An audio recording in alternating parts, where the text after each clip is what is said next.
The House of Mystery presents Inside Writing, the radio show where authors discuss their writing process in all genres.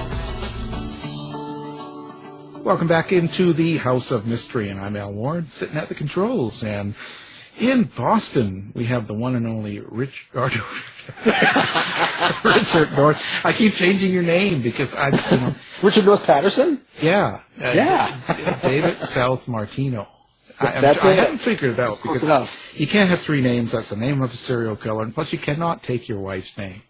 I know. That's just so embarrassing. Just terrible. So I'm embarrassed. I'm embarrassed. You know it's bad when I'm embarrassed. So on that same thing, we have two names and initials. We have true crime Canadian author who's written some great books, Unsolved, Last to Die. So we've got Robert J. Hoshowsky. Thanks for being here.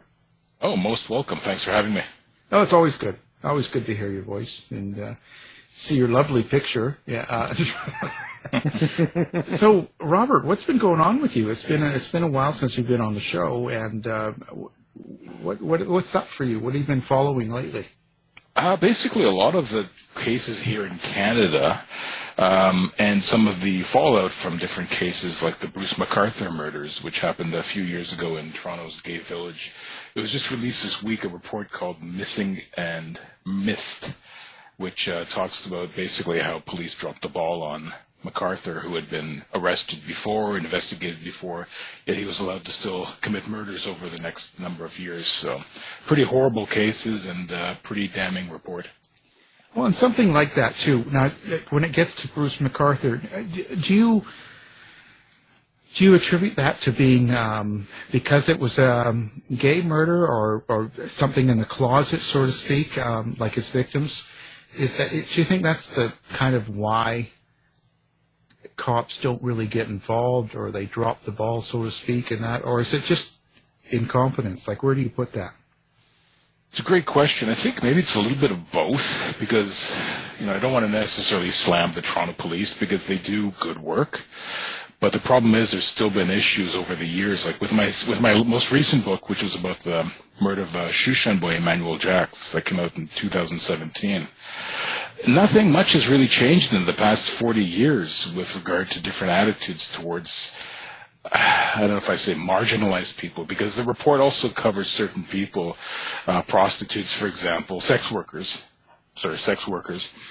and how they're treated in their investigations are basically not taken as seriously as would be for, say, some wealthy kid from Forest Hills.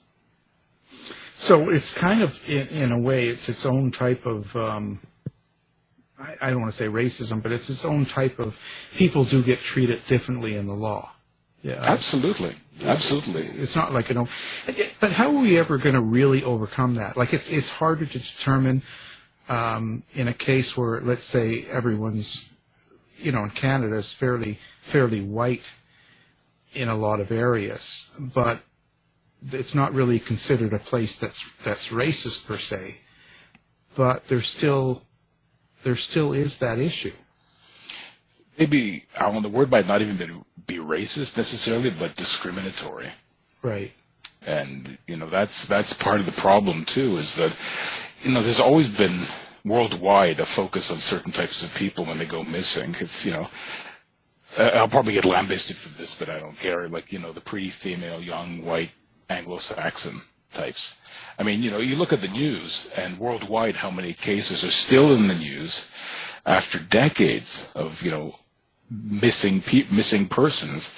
But if you're basically black, gay, marginalized sex worker, there's not much of an emphasis. I mean, even closer to your neck of the woods, the most infamous being Robert Pickton. Right. That could have been addressed a hell of a lot longer than it was. That's the problem. Yeah, and one of the cops that was on that used to party at Pickton's too. Oh, I didn't know that, really. Yeah, and I found that out by accident. Well, sort of. Just gossip in the community because one of those policemen, who was a sergeant, retired, and he ended up being on the radio doing a podcast, or not even radio, it was just on podcast. and he was found out by his co-host, and they fired him.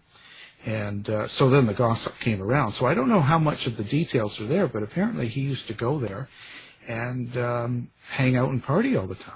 So Jesus. Yeah, that's going to be another kind of scandal, I guess. But Absolutely. I just don't know. I find it difficult because I don't really see an answer to this yet. How do we make things better? Affirmative hiring would be one way to do it. More boots on the ground in certain communities. I think trying to treat everyone equally, which I know is it's a big pill to swallow, but that's what has to happen. I mean, because someone's black and poor doesn't mean that their murder or disappearance should be treated any differently than someone who's rich and white. Yeah, and because that's one aspect of it. Another one is, like for instance, I know cross-border and stuff, like when someone gets pulled over and they get shot and killed for just a traffic violation. It seems rather extreme. It seems like an extreme sort of movement.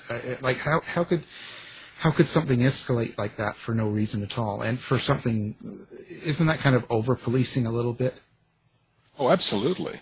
I mean, several of my friends are black, and we've traveled to the States. And I remember one time, back when I had more hair and a ponytail, and I was with my friend who's also named Rob, and we were traveling to Buffalo, and they made us get out of the car at the border. And it's like, what do you two do? And we made the mistake of saying we're both journalists. Step out of the car. And I mean, we were grateful basically that they didn't strip the car, and my friend had to produce his identification from the Toronto Sun where he worked. I had my press card as well, and it was like pretty, I wouldn't say necessarily harrowing, and I wouldn't pretend to say it's what people go to, black people go through in the States on a fairly uncomfortable regular basis. But it really made you aware. It's like, every other time we've gone through, when I had, short hair and said I worked for a business magazine, go on through, no problem. It's like, oh, you're a journalist. Are you trying to work here? Like, what are you doing? You look kind of sketchy, that type of thing. So, yeah, we're doing a marijuana report in the U.S. So, it's strange because, but then in Canada, there's a lack of resources, and that's an issue as well. Because when we're also out in this side in the western part of the country, we have got the Highway of Tears, which for what 40 plus years now, girls have gone missing and been killed for a long time, and this is a series of killers, not just one, because it's gone on for too long. Yet they still only have 2 officers patrolling that whole highway. Good Lord.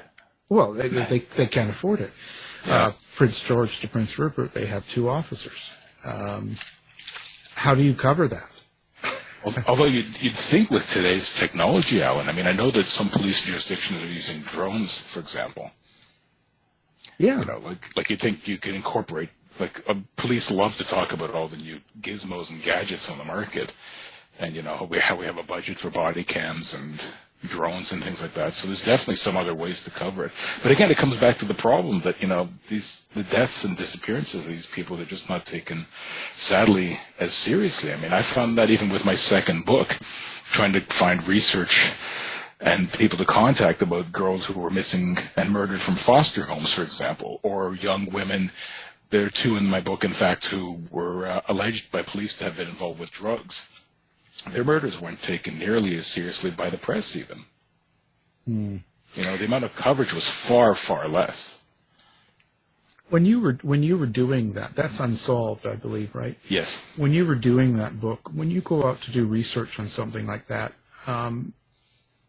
what's your process? Do you actually go talk to a lot of the families? How do you choose who you want to involve in the book? Well, that was a tough one because after the book, well, I shouldn't say after, while I was writing the book, somehow word got leaked out on different blogs that I was doing this book. And I started being inundated by family members of murdered and missing persons.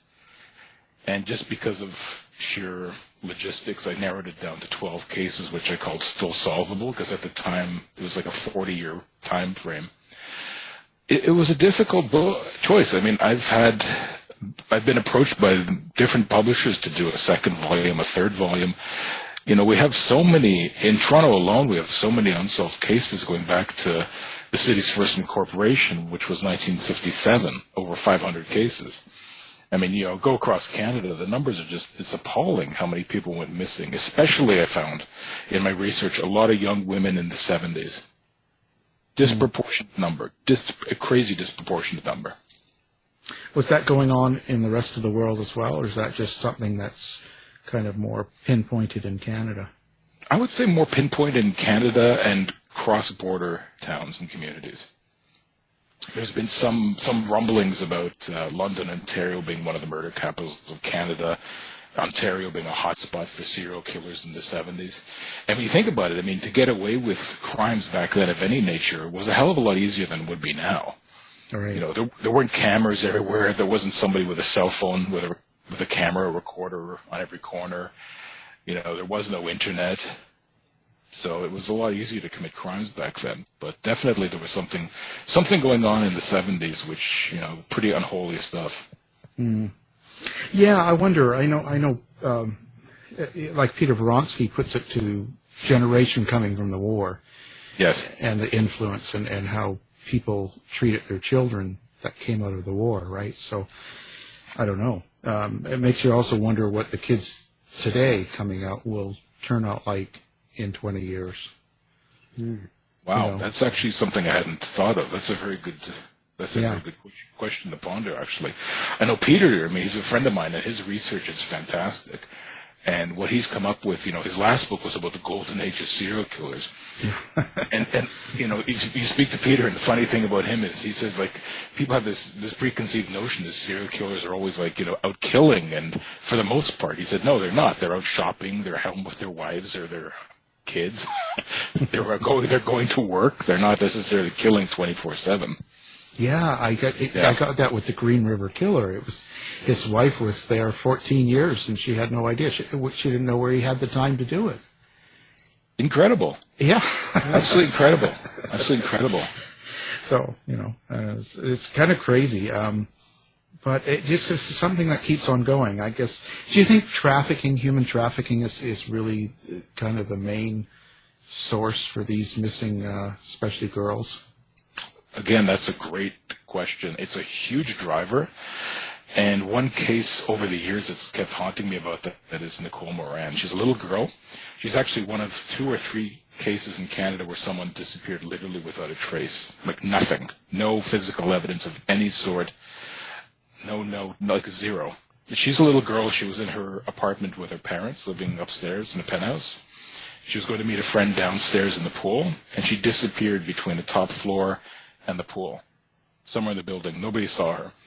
And one of the theories, this was revealed to me by a lady in Belgium when they had a bunch of cases of little kids going missing and being offered for sex crimes and sex trafficking, that she may have been abducted because they were able to do biometrics of different photos they seized from pedophile hard drives. And they swear that one of them was actually Nicole Moran. And the sad thing is the likelihood of her being alive is like very slight. Yeah. Yeah. Yeah. It's really too bad. Oh, depressing. Now, one of your other books, you did The Last to Die, I believe. That was about the last of a person being put to death by the justice system. Do you think Canadians in general still feel that there should be no capital punishment? It's interesting because I was reading some reports recently, and one just came out pre-COVID, literally just before COVID last year. And the numbers have declined slightly. For many years after capital punishment was abolished, it was about a 50-50 split. Some years it was 49-51, some years it was like 52-48 in favor. But I think the interest in it is somewhat less than it used to be. And I don't think it'll ever be brought back to Canada. It's pretty interesting. It seems like, because I just worked on that case, the Wells Gray murder, and because he's up for his parole here in July, and he killed 7 people in all. So it's kind of crazy to think that you can kill that many people and get out of prison. So I think part of the problem is that we don't put them in prison long, for these murders. Yes. And I think we need to. We need to, and part of it's such a fascinating subject, Alan, because part of the issue is people think on one side, the majority of murders are not premeditated. I had some really good discussions with a lawyer about this once, and he said, most normal, quotes unquote, people don't get up in the morning and say, I'm going to kill somebody. Oftentimes it's somebody goes to a bar, they get into a fight, you hit a guy in the head, the guy falls, hits his head against the counter and bleeds out, that type of thing. Murder, manslaughter, right? But then you have the ones like the Bernardos of the world, and the Homolkas, and the Robert Picktons. And, my fear with these people, and, I've been criticized about this, but I stick to my guns, is that some of them will come up for a parole one day. I really genuinely believe that. Because the problem is we're not using the same matrix that we would have used when Paul Bernardo was convicted in the 90s that we would be using in the 2020s. And public perception is such that a lot of people will think, well, he's done his time, he'll get out, he's unlikely to commit murder again. Or my favorite is always, he'll be an old man when he gets out. And to me, the only difference between a young killer and an old killer is speed, basically. You could be a 70-year-old, and you're still able to kill somebody. Yeah, it's kind of crazy. But, the thing is, things happen because, with this last case, sharing has been approved for six unescorted day passes out of prison when COVID's up. And this is a guy that raped two little girls and killed them and a family of four. And I don't know. It seems rather uncomfortable. Well, and there's been precedents of what happens when people do get out. I mean, I don't know if you're familiar with the case of Peter Woodcock. A little bit. Yeah, he killed 3 kids in Toronto, just for your listeners to bring them up to speed. He killed 3 kids in Toronto in the 50s. And a friend of mine actually wrote a book about someone who was charged with the murder but didn't commit it, called The Boy on the Bicycle. So Peter Woodcock, what he would do is he would bike around Toronto. He was just a teenager at the time, very young teens. And he killed these 3 kids. Awful cases. He did all sorts of weird things like leaving pennies by the bodies and sticking a stick inside one of the children, that type of thing. Horrible. Point being, he was in Penetanguishene for, I believe, 37 years in the mental institution. I think it was 37 years. He got out on day pass, and he ended up with another inmate killing someone within 5 hours. Wow. Yeah. And there's haunting photos of him being arrested again. And he has like this T-shirt soaked in blood. I believe he stabbed the other person something like 40 times. Yeah. So that's the thing. You're really rolling the dice when it comes to letting somebody out. I mean, even like one of my last book about the murdered Shushan boy, one of the killers is someone named Saul Batesh, and he's been coming up for day parole eligibility, and he keeps getting denied. But the fact of the matter is, one day, if he lives long enough, he won't be denied. He will get out on day parole. And the monstrosity of what he did isn't erased because of time, in my opinion. No, I mean, because there is no time for release on people like that. Exactly. There, right? No. I mean, because what they've done is so horrific that would you want that person to be your neighbor, right? I mean, it's just, you can't go beyond it. But they like to pull the old, well, they found Jesus, and they're now okay, that they're better now. Exactly. They found Jesus, time heals all wound, or he's done his time. That's one of my favorite. Yeah. And I guess Jesus lives in prison. I don't know, because I'm hearing too much of that. Yes. What's next for you? Like, are you looking to do another book coming up, or what? Are you staying away from that? I am. Oh, no. I'm definitely involved. I've actually been, again, you can use the COVID excuse, but I was going to go to Library and Archives in Ottawa to get some information on capital case files for a project I'm working on. It's a murder from the 1930s. And at the time, it was considered the crime of the century, like so many other crimes have been dubbed, right? Yeah. But the thing is, I found out through my research that the perpetrator who was executed, he was just 25 and he was hanged at the Don jail, was a serial sex killer, actually. And he managed to elude police for at least 5 years before he was apprehended. So why go back to the 30s? Like, what is it about the time period, or is it just more the crime itself that attracts you? It's a number of factors, Alan. It's the crime itself. It's the history of the time, because the young woman he was charged and convicted of killing was out on the streets working, not as a prostitute, but she was out working as a secretary in the dirty 30s during the heart of the Depression. And just before that time, you would never have, your daughter, who was, 20 years old, going downtown to work. And it was born out of the necessity of, having to survive during the Depression. So it was that, and the fact that it's the first case in Canadian history, from what I was able to research, that actually used rudimentary forensics. The perpetrator was convicted on entirely circumstantial evidence, including rabbit hairs that police found on his clothing from the murder victim. So it's pretty remarkable stuff. I mean, I love, I'm a huge, forensics buff as well, always have been. And the interest in it for me isn't just, the whole modern day CSI, look under an electron microscope, find this familial DNA thing. It's the beginnings of it, where, the more crude stuff, like let's analyze a footprint, or, did this bite mark match the person's flesh, or, we found a button under the body, that type of thing. To me, it's all very interesting, and it's really of its time to this story. It's quite fascinating stuff. Do you think there were better investigators back then? Yes. Yeah. They had to rely on their resources more. Yes, I say that without hesitation. The reason I say that is because lovely man. A lot of people couldn't stand him, but this one detective who passed away, who I interviewed for my first book, he was told back then by the chief of police, no word of a lie, come back with something within 3 days, or don't effing come back at all. Right. Cops back then, I mean, nowadays with the union and everything, it's different. But back then, it was literally like, if you don't have something, F off. You're not coming back. You'll get demoted, that type of thing. Mind you, the problem with that is sometimes it resulted in people being roughed up to get information, things like that. But I think police also had a lot less patience back then.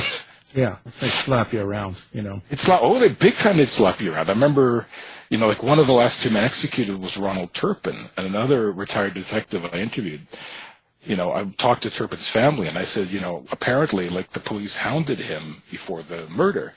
And this cop said unapologetically, yeah, we did for about a month.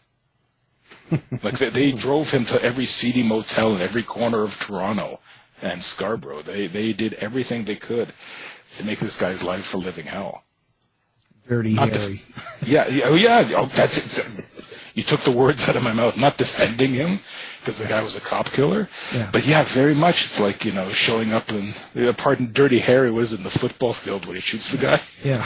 Yep. And then that wonderful helicopter shot pulls back, and he's like, you shot me. It's like, I don't care. Yeah. Well, I think that's the whole image that I certainly have in my mind when I see a lot of these modern day crimes go on. It's never to get someone convicted, and even when they do, there's so many appeals, and if they get, you know what I mean? It just seems to be a show, more than anything. Back in the 30s and 40s, they convicted you, you're dead in 3 weeks. Absolutely. I mean, even for my book, The Last to Die. Jesus. Turpin shot and killed Officer Nash in February of 1962. This gives you an idea of how fast things worked back then. I think it was February 13th. He was executed with Lucas that December 10th. Right. There were two appeals in between. Yeah. That's with 2 appeals. That's how quickly things went back then. I'm not sure what it is now with the Canadian example, but if you're a capital case in the States, it's 12 years from conviction to execution on average. Yeah, 12 years.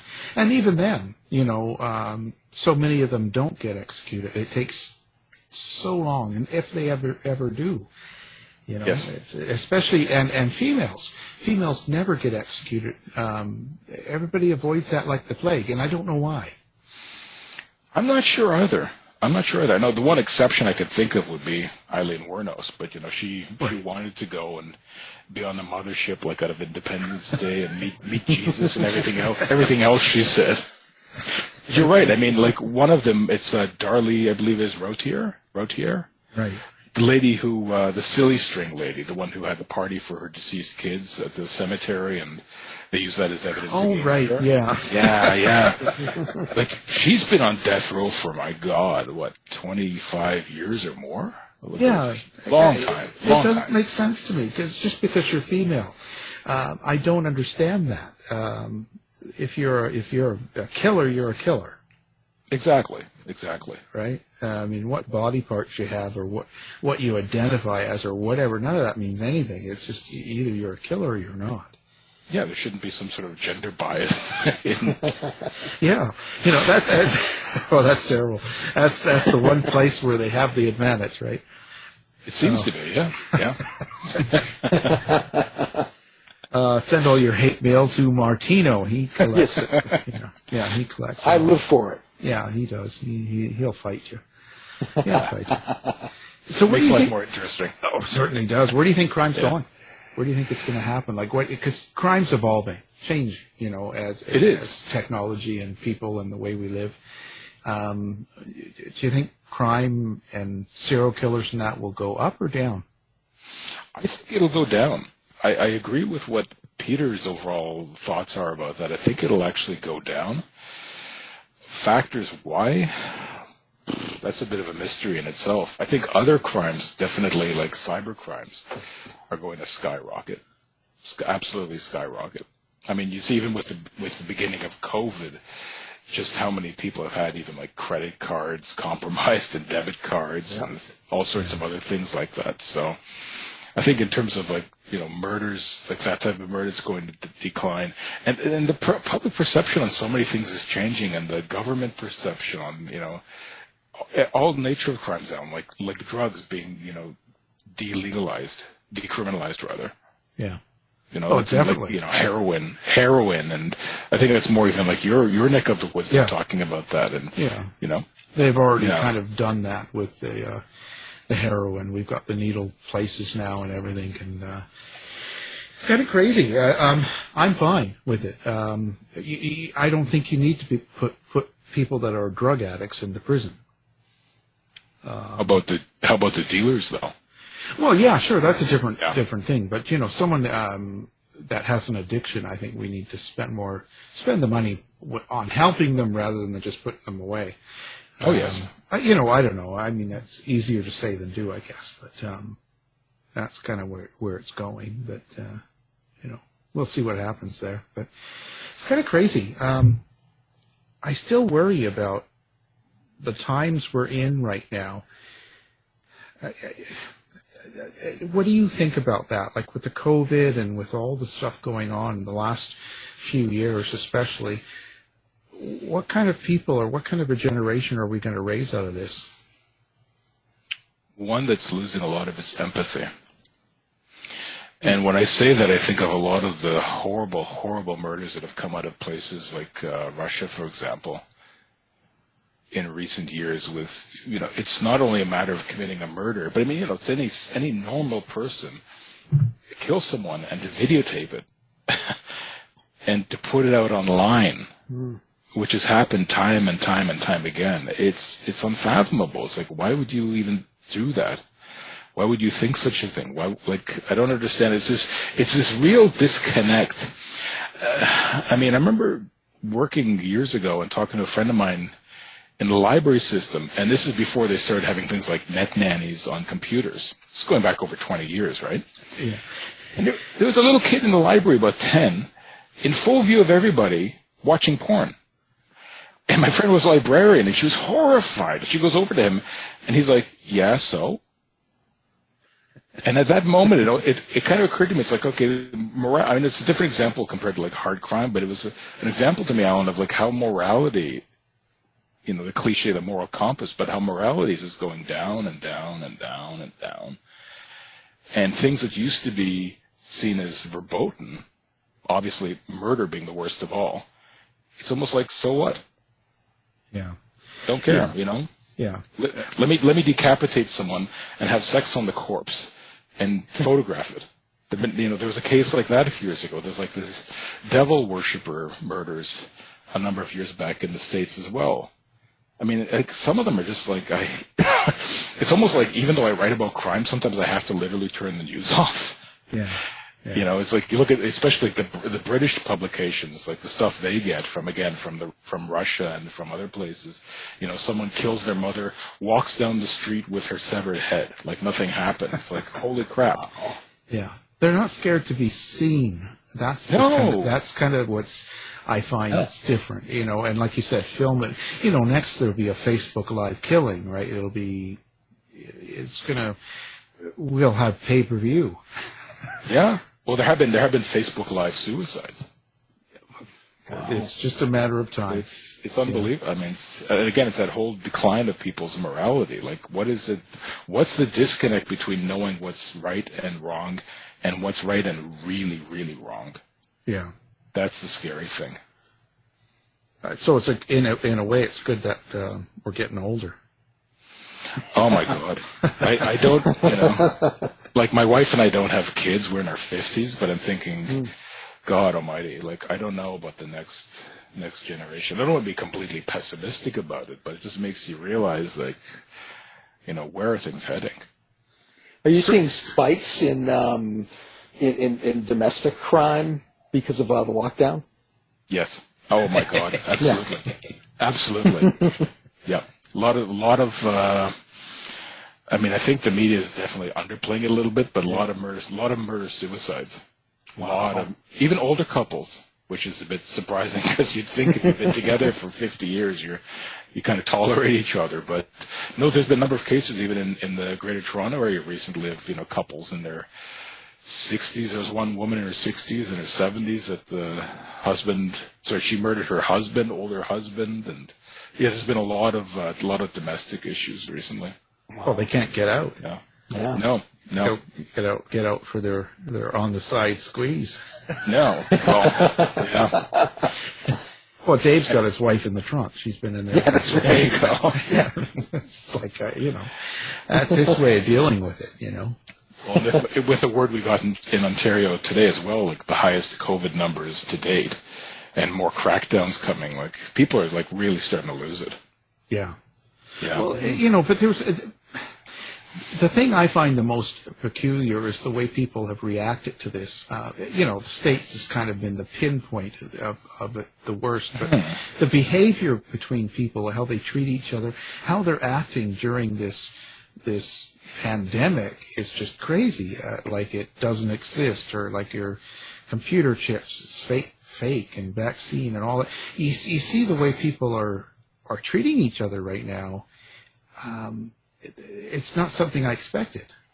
No, it's surprising, and to me, you know, it sounds really cynical, but it makes me realize how many people must have flunked out of grade 10 science class because they don't know the basics of viral communication. Yeah. Or viral transmission. I mean, it's you know, and you hear expressions now like, you know, scamdemic. Yeah. Plandemic is another one, you know, or like some of the figures people are throwing out. It's like 99.5% less deadly than the flu. It's like, show me your science degree. I mean, you know, my brother-in-law is a bloody scientist, like an actual real scientist with his own lab in Alberta. And he goes ballistic whenever he hears this stuff. He avoids the news because of this. Yeah, and that's what I don't understand where it's going because of that. Because if that's how they act and react to something like what's going on, you know, like how are they going to? Because you treat each other in a bad way on a day-to-day life. How easy would it be to kill or hurt someone? That's a good point, actually. It's true. I mean, if you have, again, it comes down to this lacking empathy, you know? Like some people think it's a hoax, which blows me away because we just found out recently that a good friend of ours had it in December, and he knows exactly how he caught it, and he still has breathing issues. Yeah. And a neighbor up the street, her husband, young guy in his 30s, caught it exactly a year ago in March, and he still has no sense of smell, and he's actually clinically depressed because of it. Yeah. Yeah. So, actually, you know, yeah, we have like, a friend it's- like that. Yeah. Really? Yeah, it's horrible. It's horrible. You know? Yeah, it's weird, but I think maybe that's what people need to realize, that I guess if you know someone or you see someone that's been through it or died from it, it becomes real. But you know, I'm still saying the people that are protesting, I see big protests going on, and you know, anti-maskers and freedom and all that. I said, you know, start putting them in the morgue and deal with bodies. Mm-hmm. I'm of the same mindset. Yeah. You know, it has to be real. They have to understand. But at the same point, I don't know how we're ever going to get over that, because that's what I mean. This whole, what kind of a generation is coming from this, and how are they going to treat each other, and how are we going to police people in these situations? And you know, like Dave's got his wife in the trunk. What are we going to do with this? Like, how do we? Well, she's safe there, though. So. Yes, Well, actually, she's probably better off. Probably much better off. That's where she goes to get away from me. Yeah. There you go. It's like, you know, he goes and gets her and says, "Can you make dinner?" No, yeah. Oh, it's terrible. Well, so what do you think that this whole thing and what's going on is? Do you think you will write darker in your book? Do you think you'll look for darker subjects? Do you think you're going to come out darker? I don't think so. That I will personally come out darker? I don't think so. And the reason I say that, and it's a bit creepy to some people, but I always call it the ice cube tray theory, is that, you know, how you can still all be water, but each compartment is separate. And for me, I do that a lot with my emotions. I do that with my writing. I do that with what I share with people, what I don't share with people. And I find that's a common trait among other friends who are crime writers and police as well. And the only thing you have to be careful of is this could really be to your detriment, because it's almost like you're picking in your brain for a certain file when you're asked a question. And, you know, how do you feel about this? Here are the facts base. Okay, now here's the other file with my emotions about that. So will I write darker? I try to always write something that has some redeeming quality to it, preferably societal.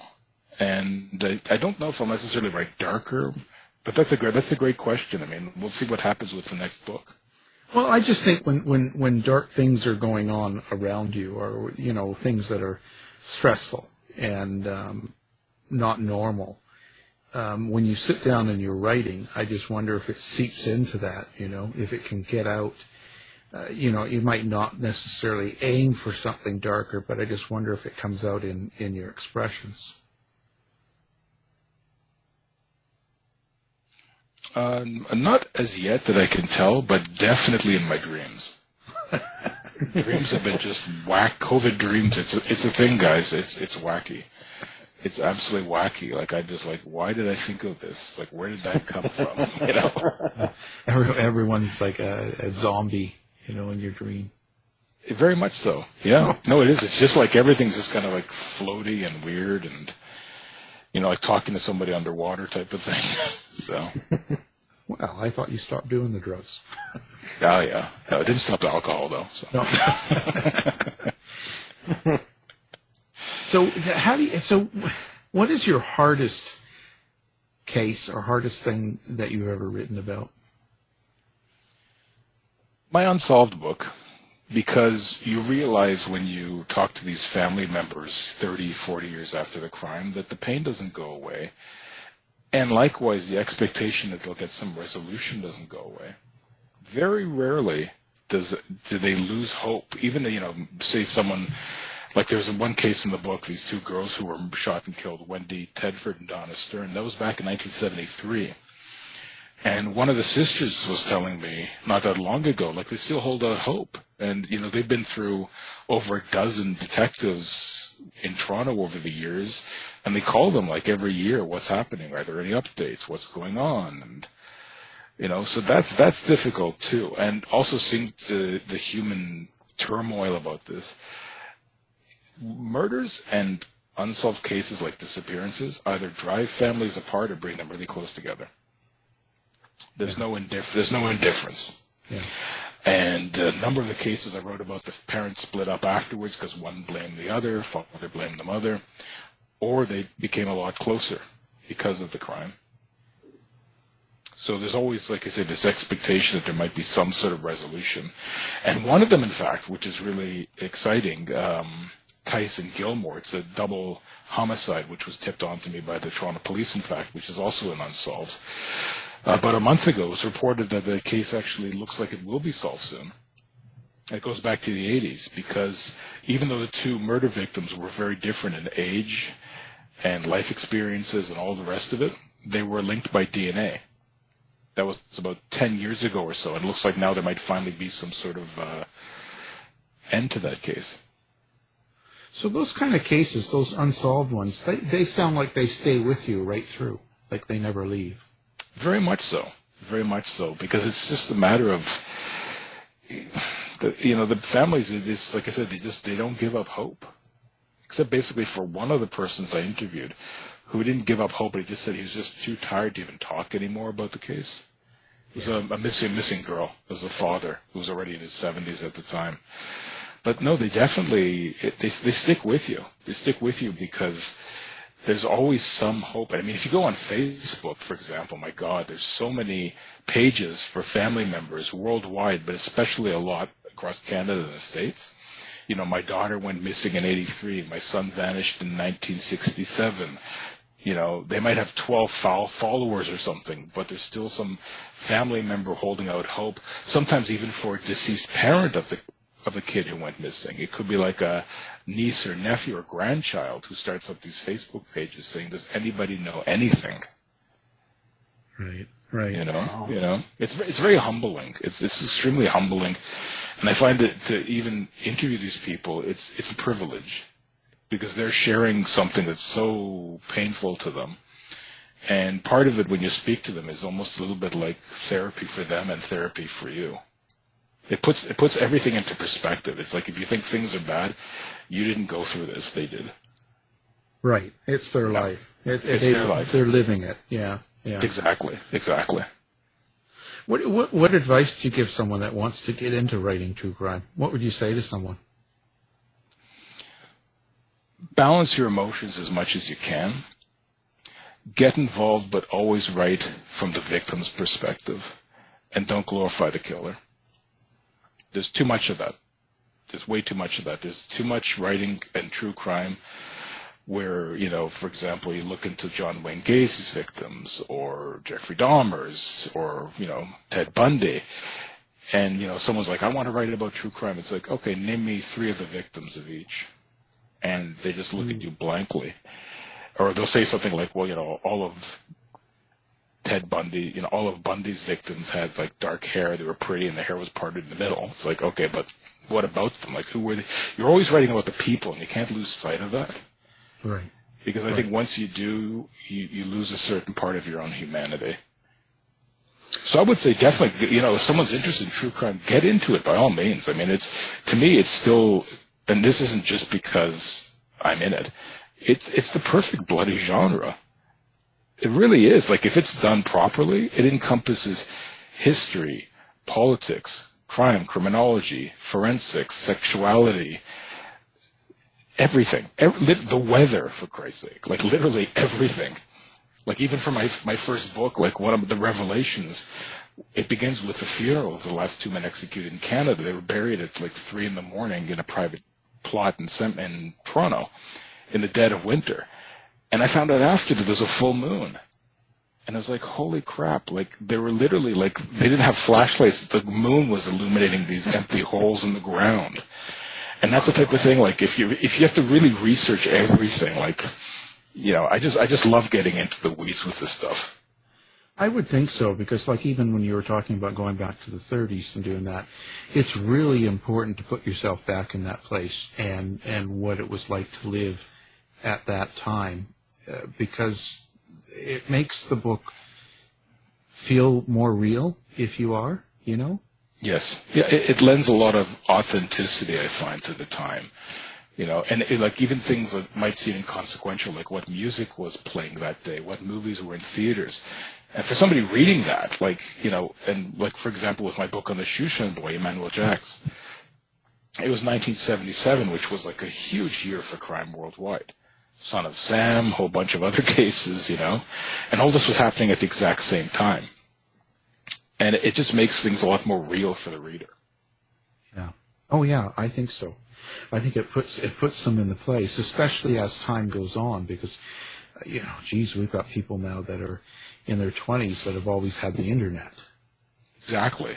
Right. Exactly. Yeah. They had no idea what it was like to have no power, let's say, or no electricity, or just gas lamps or outhouses. Or three stations on the TV. Yeah. And it goes off after the 11 o'clock news. Yeah. I mean, well, let me ask both of you, do they still do that with CBC television where they have the O Canada playing at the end of the day?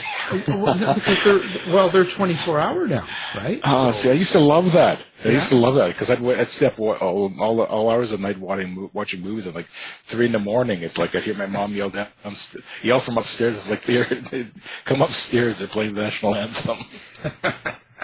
Yeah, I don't think they even do that in the States anymore. No, really? Okay. I think it's 24/7 now. Yeah. Wow.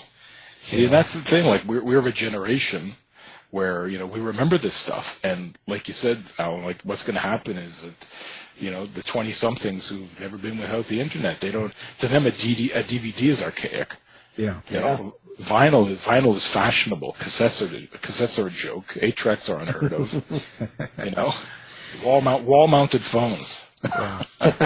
Yeah, rotary dial. Rotary dial, yeah. Party lines, that. Oh my God, yeah. But I think that's one of the things that bothers me most when I in modern day, if you're going to write something, it's so important because the worst thing in the world is to have people using phrases like, "Oh, I'm sorry for your loss," and things like that just were not part of the phrasing back in the 60s. Absolutely. Because all of a sudden it throws you to 2020, and you're no longer. People did not talk and act that way. They were talking "sock it to me," and it was a different phrasing. So I see that. Yeah, I see that as yeah. problems. I mean, certain words like I was cautious about that with my last book because the murderers of the Shushan boy, several of them were gay, right? Relevance of that being, you read every newspaper report at the time. It talks about the gay village, transvestites, transsexuals, words which are not commonly used today, but they were used back in 1977. Right. So you have to be mindful. It's like, okay, I'm reaching to this audience, but I also have to represent accurately the language of the time. Yeah. So that's another thing. Like it's a real balancing act now. I mean, it's a good thing, but I think you have to be true to the reader and you have to be true to the persons you're writing about. Yeah, it's really strange because you do have to be careful. There's so much of that cancel culture kind of stuff going on right now that if you word it incorrectly, people will be mad at you. Yes. Yeah, absolutely. But then you have to also be honest with what you're writing about. That's the thing. Yeah. I mean, I think, we'll see. That's one thing we will see in the future, or even books. And you're seeing it now with movies, like disclaimers saying, this isn't what I would have said myself, but this is what the other said at the time. Like they're doing that with films now. Like they're attaching, something about Mary or films like that, where it's like, we wouldn't portray someone who's mentally challenged this way in 2021, but back when the movie was made in 1998 or whatever it was, or 97, this is how they were depicted. So. Do you think it's going to get harder to get books like that published? Yes. It will. It will, absolutely. Absolutely. There's already been cases of major publishers canceling books because they object to something or other. Which isn't right. I mean, in my opinion, that's not right either, because you're doing future generations a huge disservice by not letting them not letting them be aware of what happened. Yeah. Absolutely. It's like Mein Kampf is a horrible, horrible thing, but it should exist. Absolutely. Yeah. We can't hide the past. Human nature is still there, and people need to understand it. I just, it's crazy to just eliminate it. I understand not celebrating it, certain things, Exactly. But we can't forget where we came from, otherwise we'll do it again. Isn't that what they say? Yeah, and that's what I think, when you asked earlier about the future generations, who knows what's going to happen, in 2040. Well, I won't be here. Oh, you never know. Now, you have a website, don't you? A new website? I finally started up my website again. I actually have a friend working on it. It's just True Crime Canada. I've had it for about, 15 years. I've been bad with it. I had all these, that's why I admire what you do, Alan, because I had all these wonderful expectations, like I'm going to blog, I'm going to do this and that. I don't get around to it, and I should. Yeah. I should. I don't know where you find the time to do all this stuff. I mean, it's commendable. It really is. It's insanity. It's what it is. I do too much. Actually, yeah. We're going to post your website. Oh, perfect. And then people can come find it, and you'll have all sorts of flashy pictures and stuff on there, right? Yes, absolutely. Links to my books as well. A little bio I have there. So. Well, there we go. And I hope to get it up by next week. In fact, so.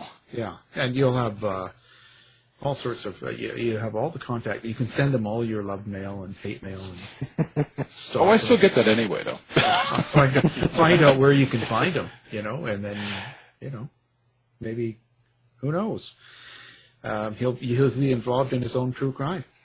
Well, you asked earlier about giving advice to someone who wants to do true crime, and I would add one thing to that, and that is be prepared that not everybody's going to be in love with you. Because I've got some comments, oh my God, over the years, and there's also this interesting expectation some people have that you know everything about true crime. Yeah. I mean, we know a lot about true crime, but I'm not going to toot my own horn here, but we don't know everything. I remember I met John Douglas a few years ago. He's in Toronto, the big FBI guy. Yeah. And I mentioned a famous serial killer case to him, shook his hand afterwards. He'd never heard of it. Yeah. It's from the 70s. And he just said, I wasn't working in the department at that time. I'm thinking, guy murdered 8 people. And he's like, nope, don't know that one. It's like, okay, cool. Well, it happens. Yeah. Yeah. I mean, there's only so much room. And if you are focused in doing something, you can miss a lot, by not being around. Like when I'm focused and doing a lot of work, I'll miss the news and all sorts of stuff for a long time. Really? Okay. Oh yeah, I will. Yeah. Because I get overloaded and my brain's bleeding. Yeah. That's the AstraZeneca doing that. So. That's how I take one of those shots every week. Yeah. Yeah. No, that's it. Well, it's been a pleasure, and we're always glad to have you on, Mr. True Crime Canada, Robert J. Hoshowsky. Thanks for being here. Thank you very much. Pleasure speaking with both of you. Thanks, Robert. Take care. To find out more about our show, guests, or to listen to past shows from our archive, please go to www.houseofmysteryradio.com. Show's over for now. Was it as good for you as it was for me? Well, good night. This has been a production of Something Weird Media. I'll be back.